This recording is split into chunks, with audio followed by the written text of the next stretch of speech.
东部最近这2个月有几啊件台湾乌熊落去限制，卡着上严重，爱记掉才袂感染的事件。农委会去年9月通过，讲通报乌熊着伤有奖金，望讲会当进一步来保护台湾乌熊。顶个月伫台东县发生的案件，通报的民众都有机会使领到2000块到1万块的奖金，这嘛是咱国内的头一个。台东县海端乡隐滨部落的族人，顶个月一日隐滨领导发现一只受伤的台湾乌熊，赶紧通报林务局台东林管处，随会同兽医去救援。验过这只乌熊正凭前脚和束缩掉的，发现正严重，只好把脚切掉，保掉伊的性命。这么伫咧野湾野生动物园受到正好的照顾，评估被野放。要野放的话，我们会请专家学者来做一个评估。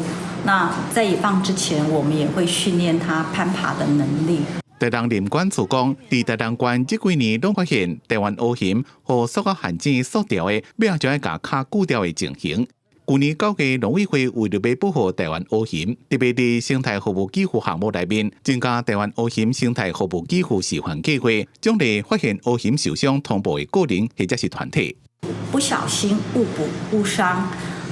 保育类的野生动物，大家也不要太过于紧张。只要你不是刻意的，那就立即通报我们，那也来协助救援。那在这个部分，就不用担心会被救者。台东林管处讲，隐滨部落的族人这边发现受伤的台湾乌熊，紧急救援，是全国第一件符合这项计划奖励个人，会当发2000到1万的奖励金。记者综合报道。